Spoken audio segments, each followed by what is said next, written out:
you start being in this journey almost by yourself because you're leaving your comfort zone. Yeah. And I always say that life is the ultimate adventure, and it always begins on the other side of fear. And it's one of those things that you don't know exactly what's going to happen, especially as you're young or a bit lost, but you need to just walk that path, and eventually other doors are going to open. And I was really in shock when I found all these people that had great exits, sold their businesses for millions and millions of dollars, and yet they're unfulfilled. What we talked about at the beginning is you either grow or you die. The people that stop growing, they start dying. If you had to give advice to somebody, and let's say you are speaking to that 60-year-old person, right, and they've accomplished so much financially and all, where would you advise them to maybe start looking for purpose?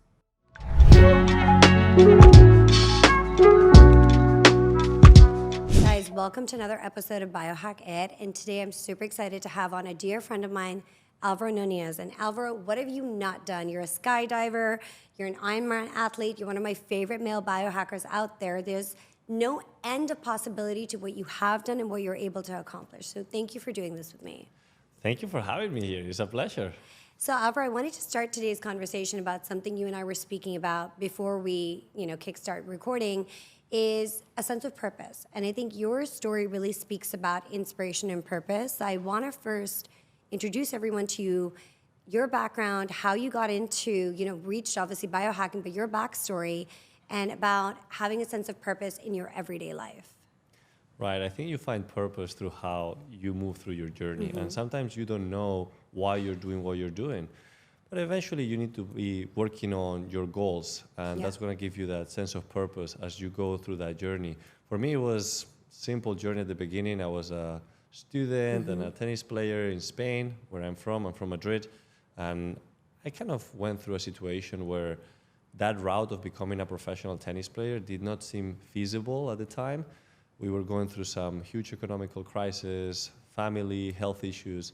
So the idea of investing farther forward in my career seemed a bit out of reach. So in that moment, you have to use whatever you have as leverage. And for me, everything that we've invested into that tennis career became the leverage to actually come here to the States with a scholarship. And that's when you start being in this journey almost by yourself because you're leaving your comfort zone. Yeah. And I always say that life is the ultimate adventure, and it always begins on the other side of fear. And that's amazing to hear, because I think I talk about this a lot on the podcast. Sometimes we're so scared to take a risk or try something different, but actually that might be the door to endless possibility and opportunity for you. And you're a great example of that. Appreciate it. And it's one of those things that you don't know exactly what's going to happen, especially as you're young or a bit lost, but you need to just walk that path, and eventually other doors are going to open. For me, coming to the States was just an opportunity that, yes, I was afraid of. Yes, it was out of my comfort zone, but that's what shaped me. We talk a lot about your why, which is how you find your purpose. And it's also important, even equally important, on focus on your how you do the things that you're doing, because how you do one thing is how you do everything. Right. And that's what shapes the person that you will become. I came to the States because I thought I was going to live this American dream, being in an amazing university, this all things that you see outside of the States. That's what I was waiting for. And it was a completely different reality. I ended up being in the middle of nowhere in New Mexico. I broke my foot as I started the season. I got my scholarship removed. And in fact, I had to find a way to either go back to my comfort zone of going back to Spain or stay in the US and find the way, find that how to become successful in whatever that vision was for me. So my first job was in the maintenance department. I was picking up trash while I was supposed to be that tennis star. Yeah. But you find your values through those difficult moments, and that shapes you. And I very, very, very much appreciate all the different struggles that happened through the journey to where I am today. Not just as a skydiver, as you mentioned, or all these other things. That's just something that eventually became a mantra of my life, to do things that are out of the comfort zone. I'm a real estate broker and entrepreneur, and I have a book called Level Up. So right now I get to give a lot of talks as well. And besides all these different features that I believe make my profile a bit different from everyone else, there is one commonality. And that commonality is that I always try to look for things that I'm uncomfortable with. It's that misogi, that challenge that pushes you beyond your fears. I like that term, by the way. Misogi is a Japanese term that means to do something that goes beyond your fears. And that's what's going to shape who you become in that journey. So this morning, right? I was Yeah. telling you, I might be a few Yeah. minutes late. I'm in the helicopter, I'm a pilot. So Yeah. going through that journey is something that really shapes the way you think. And it develops a part in your brain that gives you that power, that will to live. A lot of people try to live in that comfort zone. Right. Where in reality, if you want to advance in life, and we heard it a lot of times, you either grow or you die. Yeah. So it's about always going in that direction. And we can go more in depth on some of the things that have been taking place through that journey, but everything started with taking that step forward in something that I was afraid of doing. And you talked about something so important, right? It's about having that right mindset. Mm-hmm. So were you always this way, or is that something you learned along the way? Because mindset is key, right? You can't supplement yourself out of a terrible mindset, right? You have to be able to see the glass full. And that's something, whenever I've met you, you always carry that attitude. You have that energy about you. So I wanted to explore, was that always a thing with you, or is that something you've learned along the way?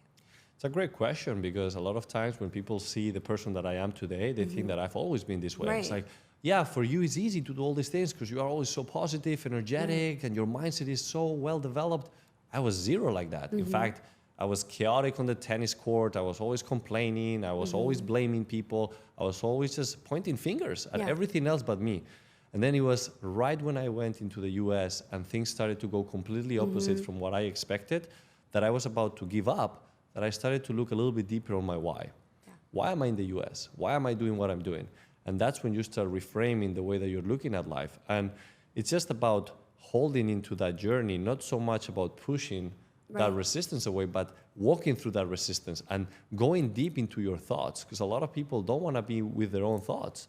And there was a study recently that said that 65% of men and 25% of women would rather get an electric shock than to be 15 to 30 minutes sitting on their own thoughts. That's crazy. What an insane study. And I'll tell you that when I ask people if they meditate or if they can be on their own thoughts, you'll be surprised. That's exactly right. A lot of people cannot do it. And that's one of the situations that I was always facing. I could not sit still. I could not be on my own thoughts. I was even afraid of my own thoughts because I was thinking crazy things. And as you start embracing that moment of being uncomfortable with your own thoughts and developing that resilience and start working on your why, your purpose, your vision, that of course is going to be full of obstacles. But like I mentioned in the book, you can turn your obstacles into superpowers.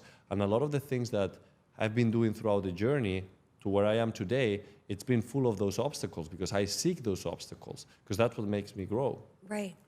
Talking about mindset, right? Do you think your journey moving to the States, like we just spoke about right now, and putting yourself in all those uncomfortable situations and almost taking a step back before you came forward was critical to shaping this mindset that you hold today, the positive Alvaro that we meet, who's happy-go-lucky, who's so strong and resilient?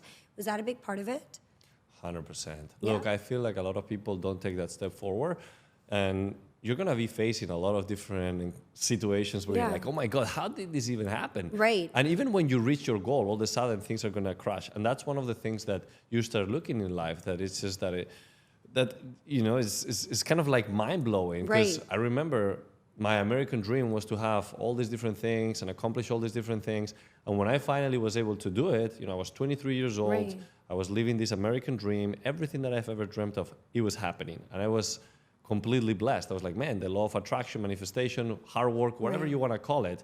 But it was one of those things that eventually, when everything seemed to be working, boom, my visa gets denied and I need to be kicked out of the country.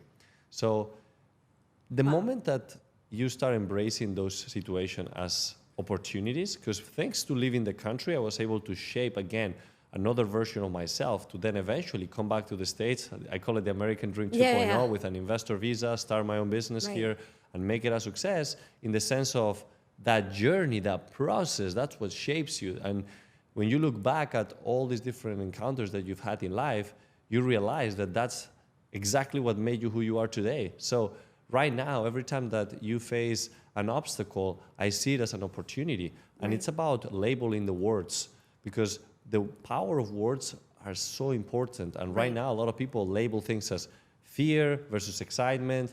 It's about how you want to look things in life. And right now, a lot of people, especially in Miami, in the luxury space where I work in, I get a lot of friends or people that I meet throughout these events that they have a very comfortable life. And they work hard to get to that point, and it's amazing. But a lot of them don't have that purpose anymore. They feel like, man, I've accomplished everything, and they feel empty inside. And I was really in shock when I found all these people that had great exits, sold their businesses for millions and millions of dollars, and yet they're unfulfilled. And I think that's what we talked about at the beginning, is you either grow or you die. The people that stop growing, they start dying. Yeah. And it's that feeling of emptiness.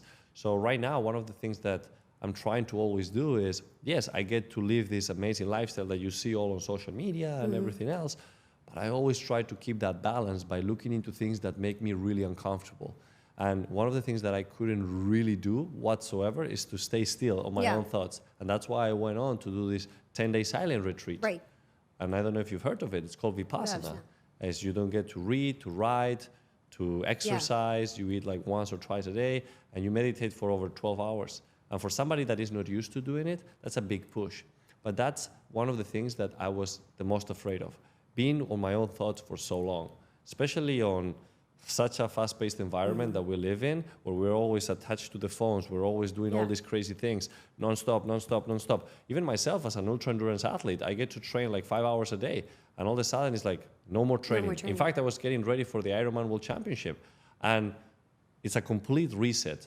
And it's very, very fascinating to see what will happen once you start listening to your own thoughts. Right.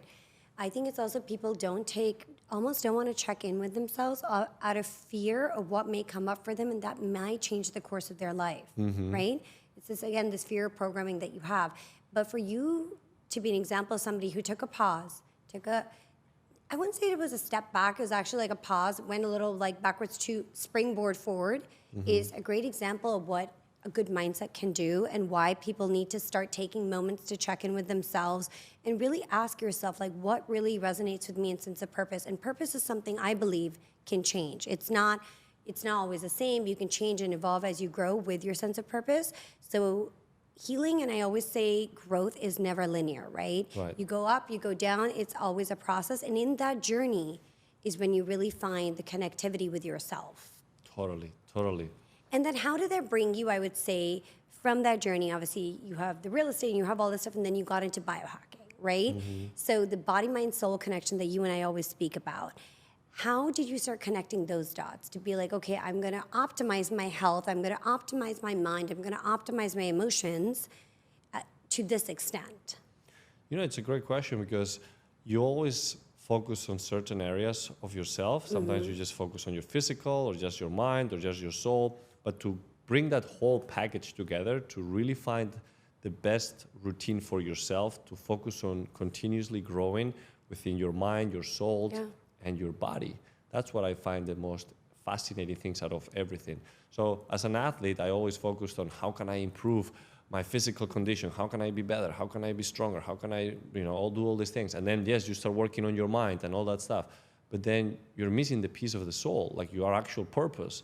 And align all those things together, it's very complicated. So it was about taking the journey on how can I be the best version of myself in all areas of life. And in order to be that, it's important to be aligned and asking yourself that question, why am I doing why I'm doing it? So I asked that question every single morning until I got so deep down that I was getting goosebumps every morning. And that's what helped me. Whenever I'm going to train for a race, I understand why I'm doing it. Whenever I'm working on my mind, I know why I'm working on my mind. And everything starts kind of like bring this 360 connection that is beautiful. And I think that sometimes a lot of people are afraid of going in that direction. And look, it's not for everybody. Everybody thinks that they have everything figured out. They have too much ego. And I think that one of the most beautiful things that at least I've been trying to work on, and I'm still working on it, is to conquer my ego. Because everybody has a lot of ego. So instead of conquering all these goals, conquering all these crazy things, conquer yourself first. And then once you're able to go into a neutral position and you can remain equanimous without reacting, and really to just take a moment to be present, that's when you start finding the real purpose, that real happiness. And look, sometimes that reset doesn't need to be going for a 10-day silent retreat. Absolutely. But I remember the moment that you start building a community of people that are walking through that same journey of wanting to become the best version of themselves, that's when you start rubbing in each other good things. And this is what happened with us, right? We connected, we felt that same energy. We're always trying to push each other with whatever we are learning or are doing. Encouraging, yeah. And this is what helped you grow. And you know, it's something about why you and I kind of became friends, and I met you and I was like, your energy was so great and you're a go-getter and stuff. And people always write to you and I, and they're always like, how do you do it all? You do 20,000 things. How do you not get tired? It's because I think that from the minute we wake up with a sense of purpose and to give back in some way, whether it's to teaching, education, through inspiration. And I think when you're living in that sort of an energy, even the most draining things, you know there's a bigger reward at the end of it. So having, again, that purpose only drives you further because you know you're connecting to so many other people. And you really did that you did a big mental health challenge that I also want to talk about as well. So I want to talk about the race that you just completed. Yes, it's very empowering to go over this, basically just because it is one of those races that not everybody even knows about, right? It's considered the toughest foot race in the world, is the Marathon des Sables. Yeah. It's 6 marathons in 6 days across the Sahara Desert. Incredible. And you need to carry on all your food and supplies. And how many people actually, Alvaro, take part in the marathon? Total? It's usually 1,000 people from around the world, and depending on the years, there is like 30% completion, 50%, 60%, it depends, right? It depends on the conditions. But again, we're talking about some of the most endurant athletes around being the world, in there. And when you take a challenge of this magnitude, you want to do it with a bigger purpose, not just the challenge itself, something that goes beyond yourself. And I was not a professional runner, neither I am right now, but I was somebody that was trying to push myself to the limits with a bigger purpose. And you mentioned about mental health, right? We all know somebody that has been going through depression or is currently going through depression. And I've had friends and family members that have faced depression for years. And some of them are not even here with us anymore. So when you are looking around and you understand that there is a big issue and that you can do something about it, I wanted to take that opportunity and do it.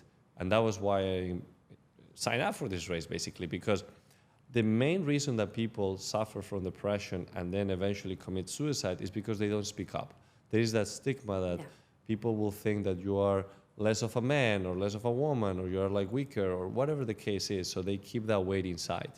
So for me, this was an opportunity to bring a campaign to life where I was encouraging all those individuals to share their story, to share that weight with me so that I will carry all those struggles across the Sahara Desert and then bury all those struggles in the sand. So in order to do that, I put a weight on top of everything that I was having that said the weight of depression. So getting into podcasts, TV interviews, and so on, I raised the awareness for people to actually start sharing their stories. So when I went into the Sahara Desert, I remember it was a big responsibility because now all these people that were actually going through so many difficulties were counting on me to carry all those struggles through the desert. Because the idea in here was that you're not alone. You don't need to carry all that weight by yourself. There is somebody there that wants to carry that with you and that will help you overcome those difficulties. So when going through the Sahara Desert, I remember I was just looking around and there were all these top athletes, world champions, some of the best in the field, right? So that's when you start thinking again about your self-negative thoughts. It's like, wow, am I good enough? Why am I here? Am I strong enough?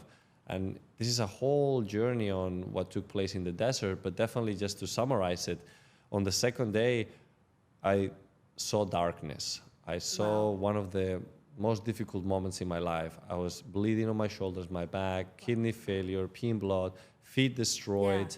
I was basically fading and cramping. And on moments like that, every piece of you wants to give up. Right. And if on top of that, some of the people that you are following on social media that are legends of the sport are in there, laying on the ground, calling for the helicopter to come pick them up because they're dropping out, then that is telling you that, wow, if they cannot continue, who am I to even continue? But that's why in that moment, when I took that backpack down to the floor and I was about to give up, I asked myself one more time, why am I even doing this? And I saw the weight. I saw the weight of depression.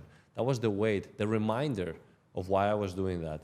So all the names of all the people that shared that story with me, whether it was Peter, Yeah. Raquel, Jorge, Nathan, all these people that share those struggles with me came into my mind. So that why became so strong that the purpose is what became the vehicle to push forward. I grabbed that backpack back on, I put it on my back, and I kept moving. And when I reached that finish line on the second day, they took me straight into the emergency tent, and they told me I will not continue because of the condition that I was in.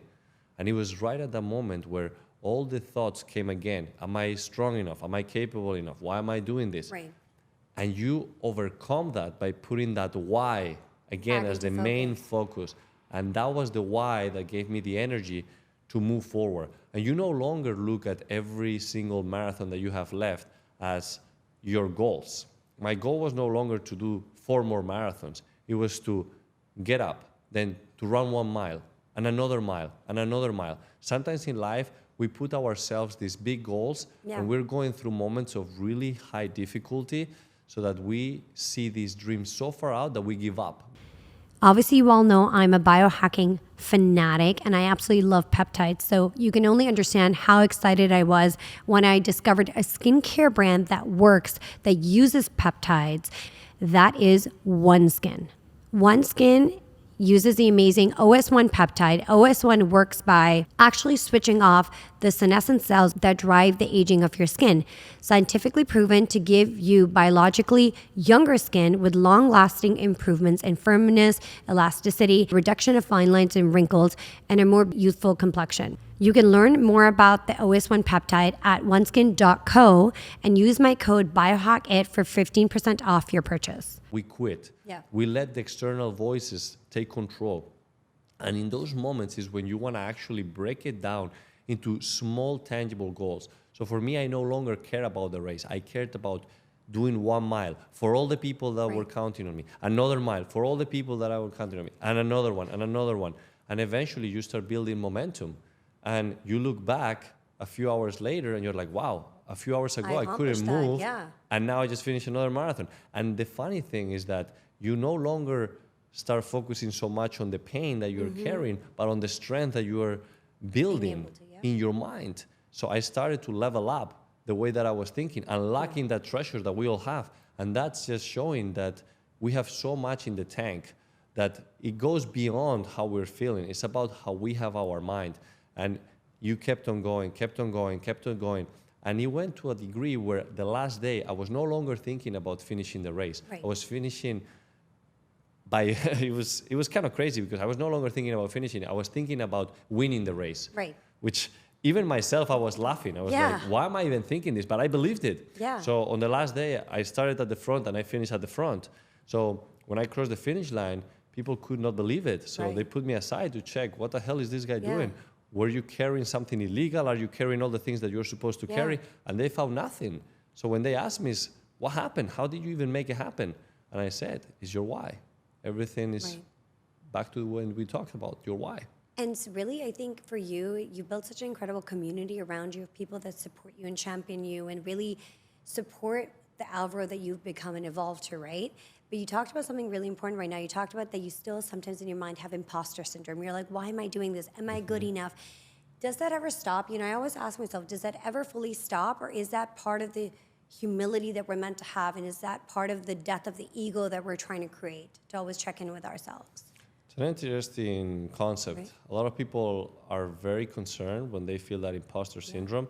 And look, we've all gone through it. I personally went through it so many times and in so many different stages of my life. But I think it's something good to even embrace, because when you're having that imposter syndrome, that means that you're trying to become somebody that you're not yet, right? And that pushes you to actually level up. Because if you're just comfortable in the way that you are, then that means that you're not growing. So when you put yourself in bigger circles, you're next to the people that you want to work with, you're actually getting closer to what you're manifesting. Yes, you might not feel prepared, but yet you're still going through that journey. And I don't think that people need to push away from that. They need to actually seek more of that feeling and then embrace it. Because when you embrace it and you start counting your blessings, count all the things that you're doing, that's going to build you the confidence. And I believe that everything is about momentum.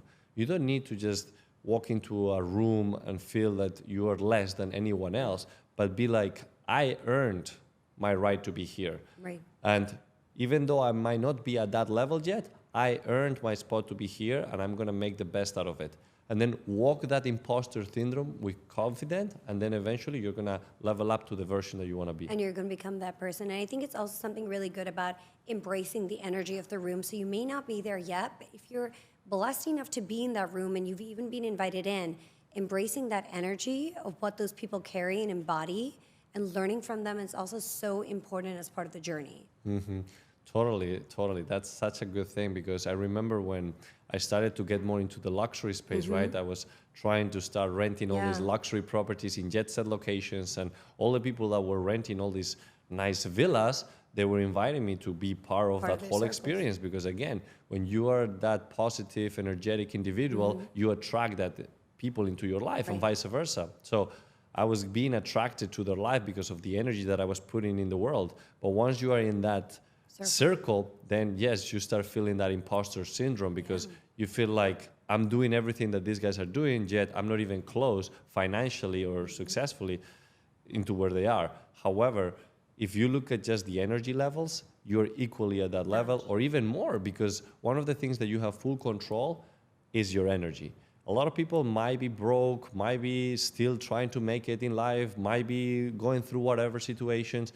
But if you look at yourself in the mirror and you try to elevate your energy levels, then a lot of great things are going to start coming your way. I always say it, by the way, energy is the current currency of personal and professional success. I couldn't agree with that more. There've been so many times that I'm like, is this good enough? Do I think I fit in? You know, I've been through so many of those episodes, and when I stepped into and said, I'm going to make myself uncomfortable, I'm going to do this, I'm going to push myself out there, more doors have opened for me and more things that I wanted have been attracted into my life, because I took that risk and I said, you know what, energetically, I am a match. I am good enough for this. This is what I want for myself, and I'm going to go out there and create this for myself. Totally. I love that. And that's how you kind of came up with Level Up. I want to talk about the book as well, and, you know, your inspiration behind writing it, and, you know, like you just telling your story. But I want to talk about the book and how you kind of, all the things that came to make Level Up the book kind of come to life. Yeah, it's a beautiful journey. I think that when you walk through that hero's journey that we talk about, because sometimes a lot of us think that we don't have anything to share with the world, but in reality, we're so unique and our stories are so unique that your story by itself is just a source of fire for maybe somebody out there, right?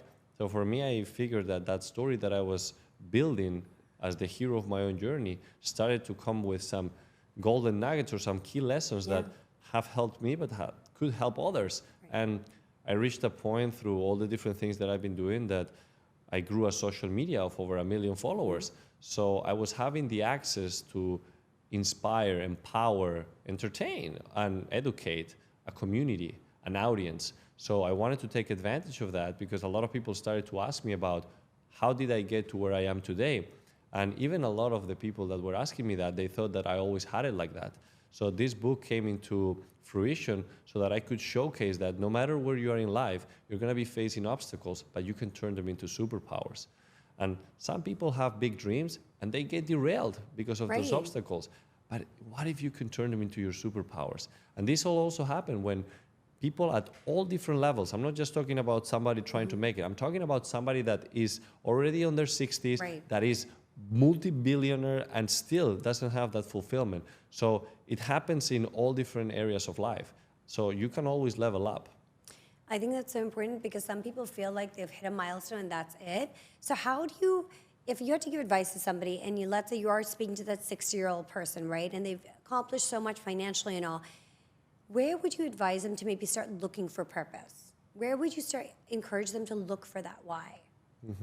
It's a great question. In fact, I was just speaking in Fisher Island at a private event, and one of the guys that came to see me speak, he told me at the end, he's like, you gave me the hope to dream again.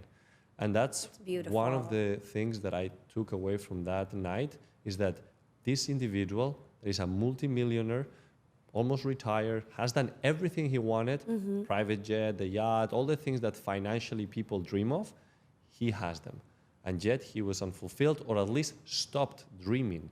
And when you stop dreaming, you start dying. Because everyone dies, but not everyone lives. And I always encourage people to live full and die empty. So for people that are currently at that age, or even starting, it's always about continuously trying to ask yourself every morning, why am I doing what I'm doing? And it might not take just one time, it might take 2 or 3 or 4 or 5 times. I ask that question every single day so that I know exactly that whatever I'm doing this day, there is a purpose behind it. And this is a journey that a lot of people walked a little bit and then they kind of go into that automatic mode and they forget to keep asking that question because things are going well. But this is something that you need to embrace as just part of your life. So asking yourself that question every single day is going to give you that drive, that fire to move forward. And I think making yourself a little bit uncomfortable every single day, thinking of something insane to do and be like, I'm going to try to do that. And if that comes through, it's like another checkpoint for you. You know, in discomfort is where your growth lies. We wouldn't have a podcast talking about optimizing women's health without talking about BodyBio. I use BodyBio every single day, and their hero product is a necessity for everyone in my house. PC is a pure liposomal phospholipid complex that helps protect the 70 trillion cells in our body from aging, environmental stressors, and toxin exposure. This little guy is great for everyone, you, your husband, your kids, and even your pets. Our health truly starts with ourselves, and PC gives them the support and maintenance they need. To learn more about BodyBio, head over to their website, www.bodybio.com, and use the code Biohack-it for 20% off your first order. And if you've already purchased BodyBio and want to rebuy, use Iman at checkout for 15% off all your orders. Totally. And look, everything happens twice, first in your mind and then in reality. So I always encourage people to start thinking about all those things that excite you, that a lot of people might feel afraid of doing, but you can turn it, as we talk about the labels, as excitement. Yeah. So I always have those huge, massive goals that align with my vision, that drives the needle, but that every time I think about it, it's like, oh my God, you know, and that's what brings the fire into your brain. And then you break it down into tangible things that you can do so that every day when you wake up and you're asking yourself why you're doing what you're doing, you know, you're doing it for that specific reason to reach this goal because this is why I'm doing this. And there's a lot of different moments that you ask yourself why within that spider web that creates this ultimate machine for you to just have the fire to move forward. I think another thing is, based on what you're saying, is to be in service to people. I think we live in community. We forget that we're part of community. I think we forget that we're here. Everyone has a gift. Every single person is unique. I think we're all really gifted. Just some of us find it sooner. Some people take time. But we all have something to contribute to society. And I think embracing that mindset of where am I going to give back and how am I going to help people, whether it's through motivation or acts of kindness or actually even employing people at work, right? How am I giving back to community and creating that, you know, contributing to society is very important. I love that. I love that. I think that's a very powerful statement and so true because a lot of people don't realize that we all have that gift. We are the gift. Yes. That could be your story. It could be the skills that you've acquired over time. But whatever it is that you have within you, that's the gift. You just need to make sure that you keep on finding it through the journey and then sharing it. And I also say to everybody, and I think you think this as well, you can always look at people that are inspirational and aspirational to you, but always remember your path is completely unique and it's yours. So it's good to look at people and be like, oh, I love their journey and how they became who they did, but you have to walk your own path and you have your own lessons and your own things that will come up. So talking about that, who are some of the people that you find aspiring? Because that can also be changing all the time, but currently, who are you very inspired by?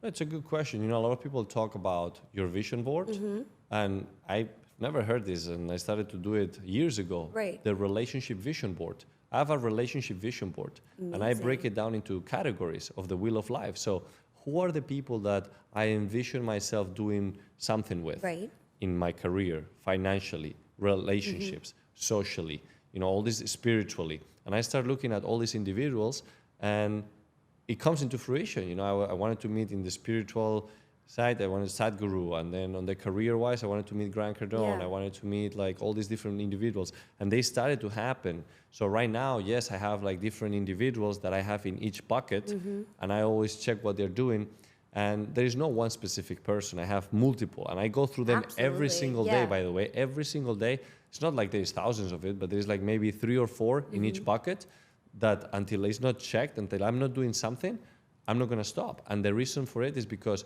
these are individuals that have something in their lives, in that specific area of the wheel of life, that inspire you or that empower you. So for me, it's about how can I do something? And it's very interesting because, as you mentioned, you have a unique path. But the moment that you start looking, you can call it role models, you can call it whatever you want, as long as you have the best of the people that are really good in those areas that you believe in, and you start bringing it to you, and you start becoming this machine that puts all the things together with your unique passions. Because a lot of people always say, it's like, yeah, Alvaro, like you have so much energy because you are so passionate about what you do. People talk about passion. You're so passionate and this and that and that. And it's like, yes, but I've not been passionate all my life. All the time, yeah. In order for you to build a passion, you need to be first curious. You need to be curious. And curiosity is what leads to expand your mind. So when you start asking yourself, what are some things that I might be doing that I might enjoy? And that's when you're going to find, oh, I don't like this, I like this. And then you're going to start going forward that path. Sometimes you cannot even understand that by meeting one person, you might lead into a conversation that you're like, wow, this completely changed my mind. And I've had those moments where people always say, well, one person can change your life. And that's true. Meeting one person and listening to one thing, or just having a conversation about one thing, that can change the whole trajectory on how you're doing things in life. So always be curious. That is a big reason I started this podcast, was to inspire people, to inspire women that maybe you hear someone's story, you hear their journey, you hear their highs and lows, and you say, wait, I could create this life for myself, or wait, I can take that risk because, this person took it. So it's really about creating, this podcast was about creating that community for people to hear, listen, get even a little small nugget, and wake up next day and say, you know what, I'm going to take charge of my life. I'm going to do things differently. I love it. That's great. And you are also a very successful entrepreneur, and you really dive into wellness a lot. So the next pieces I wanted to ask you about was, what's your personal wellness routine at the moment? Because obviously that's shifting and changing. But what are the things you believe in that are being like, okay, I tried this, I've tested this works for me. What are some of those things? It's a nice conversation that we could be here forever. Yeah. So I'm going to go more into the practical side of things. As an athlete, I've always tried to have that edge. How can I perform at the best level possible? And again, when you have all these other things in your life, you cannot just devote all your time to train, but you want to maximize your time. A lot of people are, how do you train for like that race, the marathon, this up? Or right now I'm doing the Ultraman, right? It's double the distance of an Ironman. Crazy, So 320 miles. So just yesterday before 2 days ago before the conference or the speech in Fisher Island, I did like 7 hours on the bike. Like it's just one of those things that, yes, it takes time to get to that point, but a lot of people try to push too much, too fast, and they burned out. It's about building a consistent routine that you can do over time, and that's what's going to help you grow. So for me, it's about habit stacking, and I stack habits that I believe are adding value. Otherwise, I take them away. So morning routines are very powerful for me.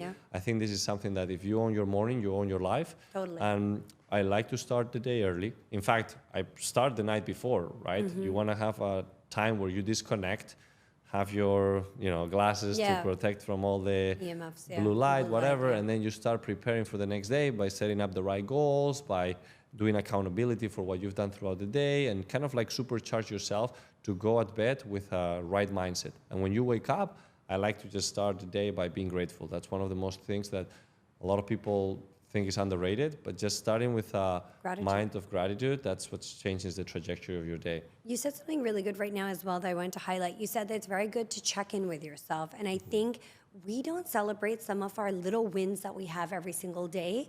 And that check-in is so important because you can see what worked in the day, you can see where you won and celebrate that, and that leads you into more gratitude the next day. It's so true. Look, the best motivation comes within ourselves. A lot of people try to find motivation by watching a video, by listening to something, by getting somebody to tell them, oh, you are so good, by getting some likes on social media. It's like, oh, yes. Oof.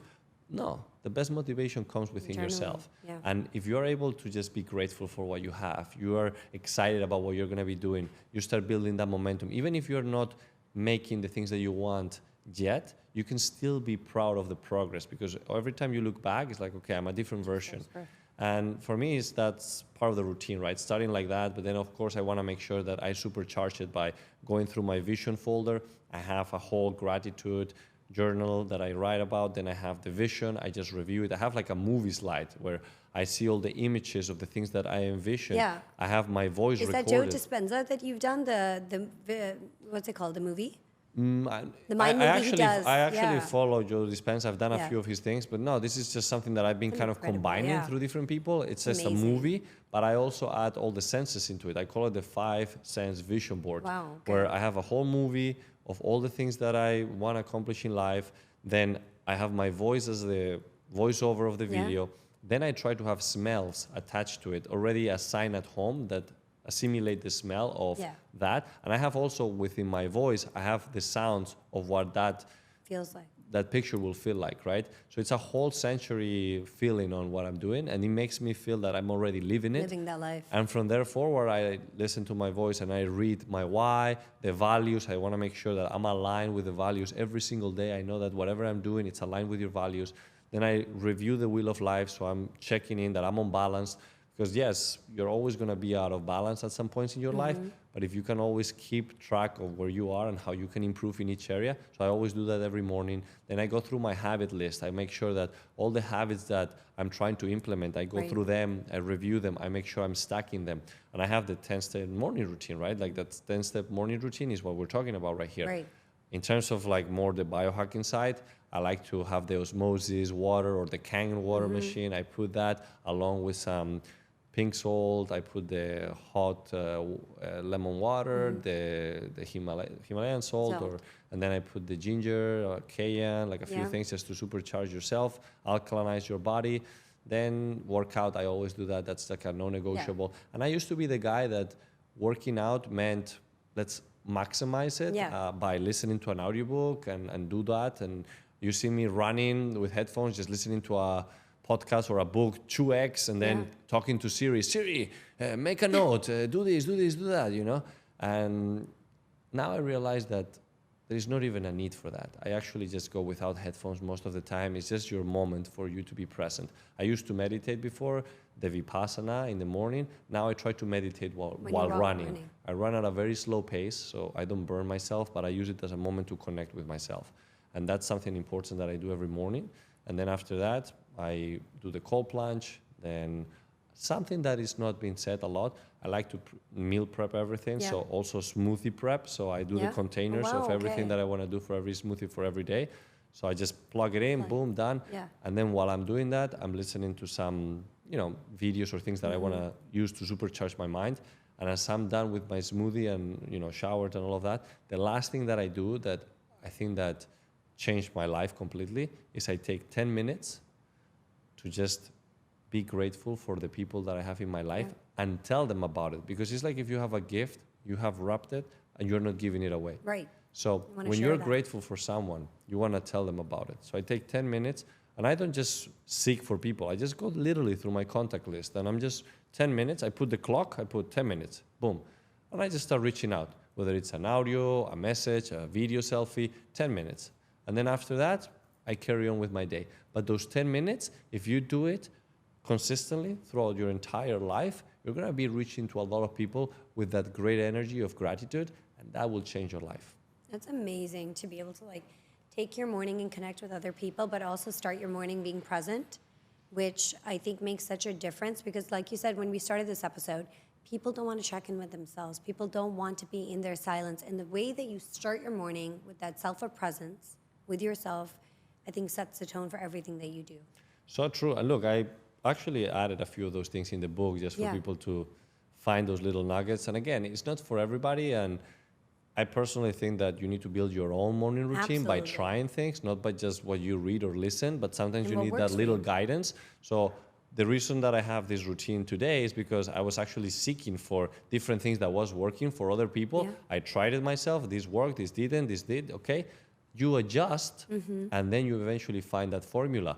And one thing that I want to make sure that people understand is that in order for you to be present, like you're mentioning, sometimes you need to find the things that you need to stop doing. Yeah. People wake up in the morning and they already checking the So, messages, yeah. social media. At night, whenever I have that alarm of disconnect, I put my phone on airplane mode And that's it. and I don't see anything. I'm not a doctor. I don't have anybody. And again, I have now even with the iPhones and all these other phones, you have another feature. I don't even put the airplane mode anymore. I just put the do not disturb, and I don't have notifications. And Right. but if somebody calls me 3 times or Then 2 you times, know, then yeah. I will see it, which is great in case there's an emergency. But it's great because you wake up and there is no notifications on your phone. You're not like being like excited about, oh, I have an email or Right. Instagram, or no, you're just focused on whatever matters to you. And that's, I think, that can change so much your day, from going on social media versus going and write about your dreams, what you're grateful for, going through your vision. It changes completely. It changes everything. I feel like we've discussed so many incredible things that people can take from this episode with you and learn so much from you. I wanted to, before we go into the closing tradition, where can everybody purchase your book? It's in Amazon. You Okay. can look Level Up on my name and you'll find it there. It's also an audiobook in case you want to listen to the Spanish accent. And yeah, you can just go also to my website, alvaronunez.com. That's where I have all the information. I have a course as well, a masterclass that is for free. Amazing. Yeah, so anybody that wants to go a little bit more deep, there is a free masterclass that kind of explains all the different steps, and a course that is just the foundations of how you can level up, and you can find all of that there. Amazing. So, Alvaro, one of our closing traditions that I'm starting on the podcast is asking each one of our guests, and we've gone through so many, so I'm going to ask you this, and it might have already been covered, but I'll do it.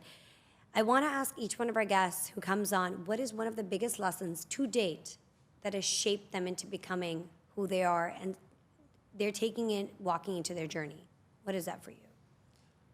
So we've gone through so much. I'm like, Yeah, no, I'm gonna tell you one that actually resonated a lot, which is having somebody really close to me telling me that I cannot do something. okay, And that's when I said, just watch me. yeah, And it was in that moment when I was able to do something that people close to my life told me was impossible, that I ended up doing it. That became the biggest lesson, that no matter what people say, you're able to do it if you put your mind into it. You know, it's amazing you just said that. That's one of my really big reasons as well. It's my big why. Because I was once told that I can't do it, and I said, you better watch me because I'm going to make sure it happens now. And it's the self-belief in yourself, and I think you've done such a great job at building that into your personal brand. And this is why I think so many people relate to you, because you have the humanized aspect to yourself. Oh, thank you. I appreciate it. And I want to applaud you for doing this, because it takes courage to start a podcast and to put all this into fruition. And a lot of people are going to find the benefit and the value by listening to these stories, because like myself, I like to consume podcasts that are hosted by individuals like yourself that are bringing guests that can also add so much value to our lives. So you're doing a great job, and I'm glad that you brought me in here. I appreciate you so much. Thank you so much for doing this with me. Thank you.